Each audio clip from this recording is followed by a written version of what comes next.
कहा जाता है कि मनुष्य संसार में अकेला आता है और अकेला ही चला जाता है, परंतु यह पूर्ण सत्य नहीं है, क्योंकि मनुष्य अकेला आता तो है परंतु जाते समय उसके कर्म भी उसके साथ जाते हैं जो उसने संपूर्ण जीवन में किए होते हैं। फिर वे कर्म चाहे पाप हो या फिर पुण्य, और यही उन्हें नर्क और स्वर्ग तक पहुंचाते हैं। हेलो दोस्तों, मैं लताशा, स्वागत है आपका हमारी एक और नॉलेजेबल वीडियो में। कृष्ण, ये मंगलमय नाम जिसकी वाणी से उच्चारित होता है उसके करोड़ों महापाप तत्काल ही भस्म हो जाते हैं। गरुड़ पुराण में भगवान विष्णु द्वारा कहा गया है, रोगी के समीप विद्वान व्यक्ति को मत्स्य, कूर्म, वराह, नरसिंह, वामन, परशुराम, राम, कृष्ण, बुद्ध और कल्कि, इन 10 नामों का स्मरण कीर्तन करना चाहिए। दूषित चित्त वृत्ति वाले व्यक्ति के द्वारा नारायण नाम स्मरण किए जाने पर भगवान उसके समस्त पापों को नष्ट कर देते हैं। पाप का समूल विनाश करने की जितनी शक्ति भगवान में है, पापी मनुष्य उतने पाप करने में समर्थ ही नहीं है। यमदेव अपने दूतों से कहते हैं, हे दूतों, हमारे पास नास्तिक लोगों को लाया करो। भगवान के नाम का स्मरण करने वाले मनुष्यों को मेरे पास मत लाया करो, क्योंकि मैं स्वयं अच्युत, केशव, राम, नारायण, कृष्ण, दामोदर, वासुदेव, हरि, श्रीधर, माधव, गोपिका वल्लभ, जानकी नायक, रामचंद्र का भजन करता हूँ। हे दूतों, जो व्यक्ति हे कमल नयन, हे वासुदेव, हे कृष्ण, हे धरणीधर, हे अच्युत, हे शंख चक्र पाणी, आप मेरे शरण दाता हो, ऐसा कहते हैं, उन निष्पाप व्यक्तियों को तुम छोड़ देना। हे दूतों, जो भगवान की भक्ति से विमुख हैं, जो नरक के भागीदार हैं, ऐसे पापी प्राणियों को मेरे पास लाया करो। भगवान कृष्ण के नाम स्मरण से पाप नष्ट हो जाने के कारण जीव नरक को नहीं देखते और स्वप्न में भी कभी यम तथा यमदूतों को नहीं देखते। मरने वाले प्राणी को गंगा जल का पान कराना चाहिए। गंगा जल का पान करने से सभी तीर्थों में किए जाने वाले स्नान, दान आदि के पुण्य रूपी फल को प्राप्त करने वाला है।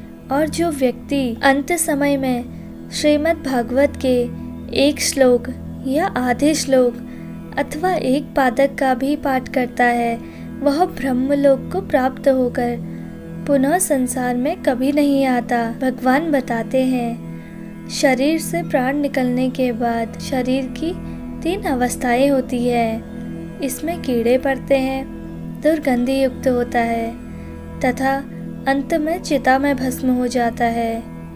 इसलिए क्षण मात्र में नष्ट हो जाने वाले इस देह के लिए मनुष्यों के द्वारा गर्व क्यों किया जाए।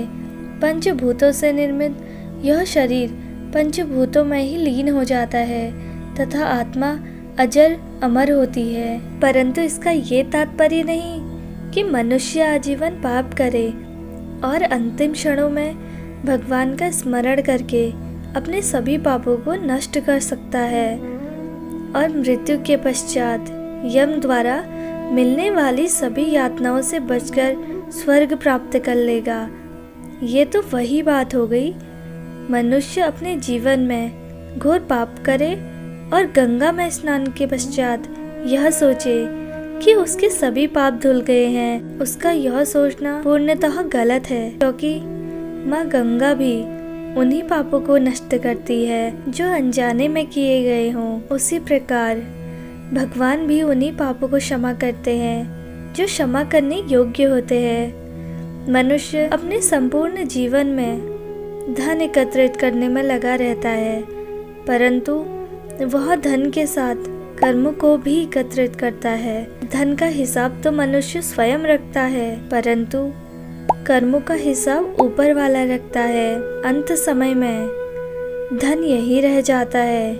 एकमात्र कर्म ही है जो मृत्यु के बाद साथ जाते हैं। भगवान विष्णु बताते हैं, माता पिता की मृत्यु होने पर पुत्र को शोक का परित्याग करके सभी पापों से मुक्ति प्राप्त करने के लिए समस्त बंधुओं के साथ मुंडन कराना चाहिए और स्नान करके जल लाकर उस शव को स्नान कराएं और चंदन आदि के लेप से व मालाओं से उसे विभूषित करें और नवीन वस्त्रों से ढककर मृत्यु के स्थान पर शव नामक पिंड को मृतक के नाम से दक्षिण दिशा की ओर पिंड प्रदान करना चाहिए। इसके पश्चात द्वार देश पर पांथ नामक पिंडदान करें। इसके बाद पुत्र को अन्य बांधवों के साथ शव यात्रा में अर्थी को कंधा देना चाहिए। अपने पिता को कंधा देकर जो पुत्र शमशान जाता है वह अश्वमेघ का फल प्राप्त करता है और पिता अपने कंधे अथवा पीठ पर पुत्र को बैठाकर सदा लालन पालन करता है। उस ऋण से पुत्र तभी मुक्त होता है जब वह अपने मृत पिता को अपने कंधों पर ढोता है। इसके बाद आधे मार्ग में पहुंचकर भूत नामक पिंड प्रदान करें। उसके पश्चात शमशान पहुंचकर शव को चिता पर रखकर वहां 2 पिंड प्रदान करें। प्रेत के नाम से एक पिंड चिता पर तथा दूसरा पिंड शव के हाथ पर देना चाहिए। इस प्रकार ये 5 पिंडदान करने चाहिए। पिंड प्रदान न करने पर शव शमशान में स्थित पिशाच, राक्षस व यक्ष आदि के भक्षण योग्य हो जाता है। और कहा गया है कि ये पंचक अर्थात घनिष्ठ, सप्तभीषा, पूर्व भाद्रपदा, उत्तरा भाद्रपदा और रेवती, इन 5 नक्षत्रों को पंचक कहा जाता है। पंचक में जिस प्राणी की मृत्यु होती है उसका दाह नहीं करना चाहिए, अन्यथा अन्य लोगों की मृत्यु हो जाती है। चिता के पूरे जलने पर लकड़ी से उसके मस्तक को फोड़ना चाहिए तथा अग्नि में घी की आहुति देकर जोर से रोना चाहिए। इससे मृतक को सुख प्राप्त होता है। इसके पश्चात परिवार के सभी लोगों को स्नान करके घरों को प्रस्थान करना चाहिए। इसमें स्त्रियों को आगे और पुरुषों को पीछे चलना चाहिए। परिजनों को इस बात का ध्यान रखना चाहिए कि वे रोए नहीं, क्योंकि उनकी आंखों से निकले हुए आंसुओं का मृतक को पान करना पड़ता है। इसके बाद परिवारजनों को 10 रात्रि का असौच मनाना चाहिए। इसके बाद 10 पिंडदान की प्रक्रिया बताई गई है। भगवान विष्णु गरुड़ पुराण में गरुड़ जी को बताते हैं, जिस प्राणी का पिंडदान नहीं होता प्रेत रूप में वनों में दुखी होकर भ्रमण करते रहते हैं। सैकड़ों करोड़ कल्प बीत जाने पर भी बिना भोग किए कर्म फल का नाश नहीं होता और जब तक वह पापी जीव संपूर्ण यातनाओं का भोग नहीं कर लेता तब तक उसे मनुष्य शरीर प्राप्त नहीं होता। इसलिए पुत्रों को 10 दिनों तक प्रतिदिन पिंडदान करना चाहिए। वे पिंड प्रतिदिन 4 भागों में विभक्त होते हैं। 2 भाग प्रेत की देह के लिए होते हैं, तीसरा भाग यमदूतों को प्राप्त होता है और चौथे भाग से उस आत्मा को आहार प्राप्त होता है। 9 रात दिनों में पिंड को प्राप्त करके प्रेत का शरीर बनता है और 10वें दिन उसमें बल की प्राप्ति होती है।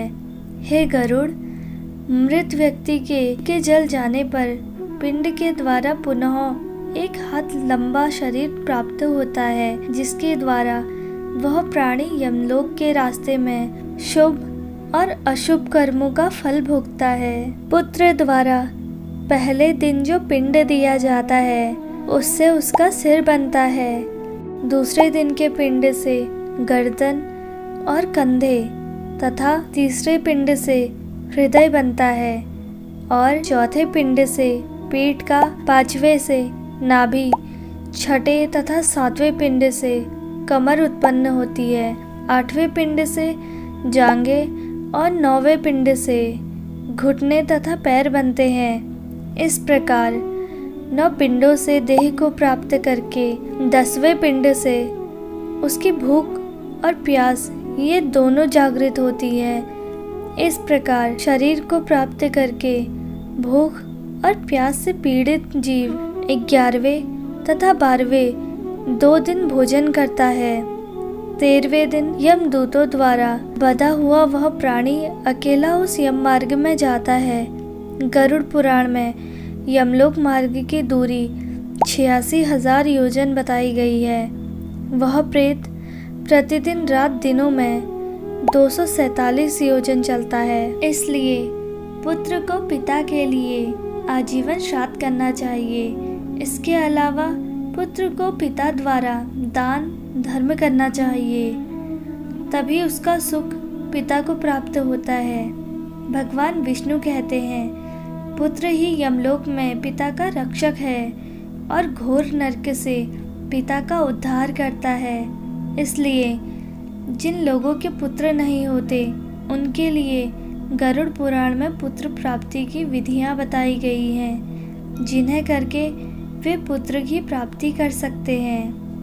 Thanks for watching. अगर आपको हमारी वीडियो पसंद आई तो लाइक करें, हमें सपोर्ट करने के लिए चैनल को सब्सक्राइब करें और वीडियो को शेयर ज़रूर करें। अब मैं आपसे मिलूँगी नेक्स्ट वीडियो में।